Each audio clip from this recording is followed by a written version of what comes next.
can I just do a food sensitivity test to determine which foods I can eat and which foods I should avoid? And the problem with food sensitivity testing is that they're not accurate. And also, it's not just about reacting to the food. For example, if you were to do a food sensitivity panel and you tested negative for gluten, that doesn't mean that it can't have negative consequences on the gut. So let's go ahead and discuss the foods you should avoid if you're dealing with hyperthyroidism. Ideally, you would want to completely avoid gluten. Dairy is a common allergen. I would recommend to avoid dairy. Next on the list, corn and other grains. Again, you want to avoid these while healing. A lot of these foods you want to avoid just because of the negative impact that they can have on the gut. Can you introduce it after you've healed, or again, is that something that you need to avoid permanently? So really, now keep in mind, everyone is different and there is no single diet that fits everyone perfectly. And in addition, different practitioners will have different recommendations with regards to diet. They'll have different recommendations with regards to what you should eat, what you should avoid. And then another point I want to bring up has to do with food sensitivity tests, because over the years, I've had a lot of people just ask, well, can I just do a food sensitivity test to determine which foods I can eat and which foods I should avoid? And the problem with food sensitivity testing is that, first of all, they're not accurate. I mean, I'm not saying there's not a time and place for them, and some tests are better than others, but still, false positives and false negatives are possible. And also, it's not just about reacting to the food. I mean, that's part of it. But for example, we'll definitely talk about gluten. And with gluten, it's even if you, let's say if you were to do a food sensitivity panel and you tested negative for gluten, that doesn't mean that it can't have negative consequences on the gut. It can still increase permeability of the gut, which means it can cause a leaky gut. So you still would want to avoid gluten, even if it tested negative on a food sensitivity test. And the same is true with some other foods as well. Also, the obvious like foods that you should avoid, I'm not going to talk much about. So like, for example, we all know we should not eat fast food, go to places like, again, there's too many to mention, but going and eating French fries and other junk food and candy and drinking soda. So again, those obviously are foods that we all should avoid, not just people with hyperthyroidism, but again, so I won't mention that. And then finally, my book, The Hyperthyroid Healing Diet. So if you haven't read that book, again, I'm going to give a good amount of information here, but you also might want to consider reading the book or listening to it in audio format. It's available on Audible. And if you purchase the book, you could access Hyperthyroid Healing Diet checklist, and they are yes and no checklists. So they will give you, and there's not just one single diet, there's a few different diet options. But that being said, let's go ahead and talk about foods that you should avoid while healing from your hyperthyroidism. So let's start off with gluten. Anything with gluten, again, this is the most obvious one that we're getting out of the way. And I mean, example, bread. I mean, of course, there are gluten-free versions of these, but we're talking about the non-gluten-free versions of bread and pasta. But again, a lot of other foods have gluten. And I mean, unless if it's a whole healthy food, or if it's something packaged, if it doesn't say gluten-free, then it very well might have gluten. And even if it says gluten-free, certified gluten-free is even better. But again, if you're eating whole healthy foods, vegetables, fruit, if you're not vegan, vegetarian, meat, again, we'll talk about other foods like some controversial ones like eggs. Should you avoid eggs while healing? My answer is not everyone with hyperthyroidism should avoid eggs. So I'll get that out of the way as well. But gluten, you definitely want to avoid while healing. We'll talk about whether or not you can introduce it after you've healed. So we'll talk a little bit about that later. And then, like again, some might wonder, can I just test for a gluten sensitivity? Not necessarily a food sensitivity test, but maybe a celiac panel or just run gliadin in the blood. And again, you can do it. But like I said, it's not just about reacting to gluten. That's part of it with some of these foods. But like I said, it could also affect the gut negatively. And that's true with some of these other foods. All right, so let's talk about dairy. So dairy, again, while healing, I would recommend to avoid dairy. The only exception I would say would be ghee. And this isn't to say that there aren't people who could get away with eating dairy, but really it's the same with some of these foods. A good number of these foods, some people might be able to get away with some of these foods, but dairy is a common allergen. You could do a food sensitivity test to see if you're sensitive to dairy. But like I said, these tests also aren't perfect. And so I would just say while healing, take a break. As far as can you introduce it after you've healed, or again, is that something that you need to avoid permanently? Again, we'll talk more about it. Again, at least give my opinion. And there'll be people will still ask, are there exceptions? Like, are you talking about all dairy, or like, can I drink goat milk, or just have raw dairy or A2 milk? And again, I mentioned ghee as the exception, but otherwise, I really would recommend while healing to avoid dairy. Next on the list, corn and other grains. You want to avoid these while healing. And this also includes gluten-free grains. This also includes GMO-free corn. The reason for these foods is because, again, they can be harsh on the gut. There's actually a really good book called No Grain, No Pain by Dr. Peter Osborne that talks about the negative consequences of grains, not just grains with gluten, but gluten-free grains as well. And then just as I asked the question, but didn't answer with gluten and dairy, can you introduce grains after you've healed? And I'll say here, I'm not completely grain-free. Again, I was avoiding grains when I dealt with Graves' disease, but I can't say I completely avoid grains. But again, we'll talk more about foods that you could introduce and eat on a wellness basis. Refined sugars. So really no good reason to eat refined sugars. Yeah, some things with refined sugars taste good, but from a health perspective, there's definitely no good reason to eat them. But how about natural sources of sugar? Like fruit, honey, 100% maple syrup. All of these are okay. I would just say in moderation. You don't want to overdo it. So I'm not saying to completely eliminate all sources of sugars. Again, where I specifically said the refined sugars you really want to avoid while healing.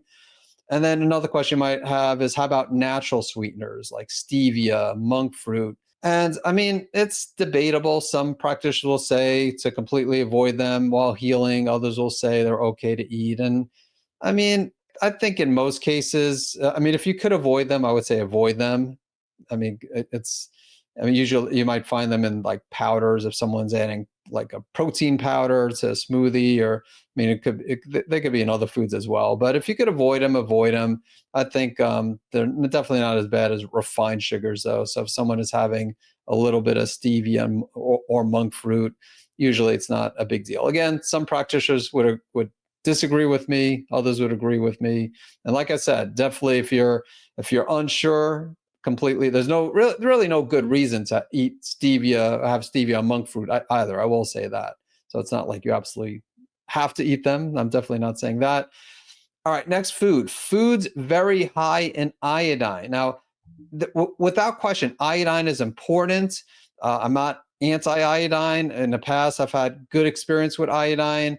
And I talk about this in my book, The Hyperthyroid Healing Diet, as well as Natural Treatment Solutions for Hyperthyroidism and Graves' Disease, my other book on hyperthyroidism. But too much iodine can be problematic. I'm not too concerned about foods like eggs or salmon, their iodine content, but kelp is pretty high in iodine, sea vegetables in general, but especially kelp.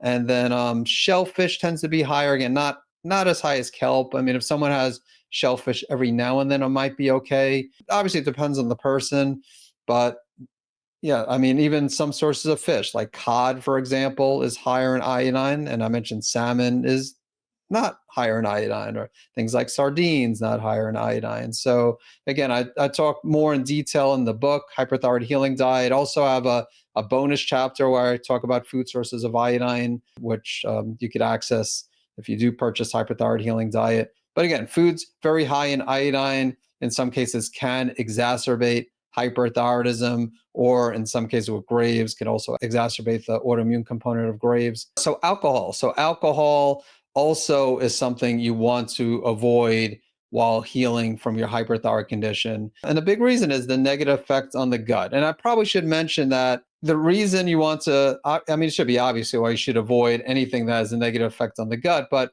first of all, for those with Graves, there's what's called the triad of autoimmunity. So with the triad of autoimmunity, there's 3 components necessary for autoimmunity to develop: genetic predisposition, exposure to one or more environmental triggers, and an increase in intestinal permeability, which is a medical term for a leaky gut. So that's one reason to avoid and a big reason to avoid anything that disrupts the gut. In Graves' disease, again, really you want to disrupt it in any condition. If someone has toxic multinodular goiter, you need a healthy gut to metabolize estrogen, and problems in metabolizing estrogen is one reason why some people develop multinodular goiter and toxic multinodular goiter, subacute thyroiditis, usually caused by a virus, and your health of the immune system is important. Most of the immune cells are located in the gut. So again, just I should have mentioned earlier, but that's a lot of these foods you want to avoid just because of the negative impact that they can have on the gut. And again, just about all alcohol does this, even red wine. People ask me about red wine. And again, it is more questionable. I mean, there are studies that show that red wine can increase permeability of the gut, but there also are studies showing that the polyphenols in red wine can be beneficial to the gut microbiome. So, I mean, I think it's more of a debate when someone has already restored their health. Can they have a glass of red wine every now and then? But while healing, I would say definitely avoid all alcohol. The one exception would be alcohol used in herbal extracts. Typically, it's ethanol. It's such a small amount. And you might wonder, well, why don't I, if I'm going to have a liquid herbal extract, why don't I just try to find an alcohol-free version? And you could do that, but just keep in mind that the alcohol, besides it being such a small amount, even if it says like 50% alcohol, it's still a very small amount. But also, the alcohol is a better solvent than glycerin, like in alcohol-free extracts. And this is important because she wants to get maximum benefit from the herb. And so the alcohol does a better job of extracting the phytonutrients from the herb. So again, that would be the exception. Like when I dealt with Graves' disease, I took the herbs bugleweed and motherwort as liquid extracts. And again, I did find a lot of my patients take these herbs as well. Not everybody, but a lot of them do. So again, not really concerned about alcohol and liquid extracts. If you are looking to do everything you can to save your thyroid, in addition to watching my videos on YouTube, you also might want to subscribe to my free online newsletter, which is called Healthy Gut, Healthy Thyroid. Not only will you get the latest news on how to heal your gut and restore your thyroid health, but during each edition, I'll demonstrate a different blood or functional medicine test marker that relates to healing your gut and or your thyroid. There will also be an Ask Dr. Eric section where not only can you see questions that other people have asked related to gut and thyroid health, but you can also submit a question for me to answer in a future edition. To subscribe to the Healthy Gut, Healthy Thyroid newsletter, please visit savemythyroid.com/newsletter. Let's talk about the nightshades. So nightshades also, while healing from your hyperthyroid condition, I would avoid. And nightshades, tomatoes, eggplant, peppers, white potatoes. These are also ashwagandha. So ashwagandha, again, I'm not as concerned about ashwagandha as a nightshade, although again, if you're trying to strictly avoid nightshades, it makes sense to avoid ashwagandha.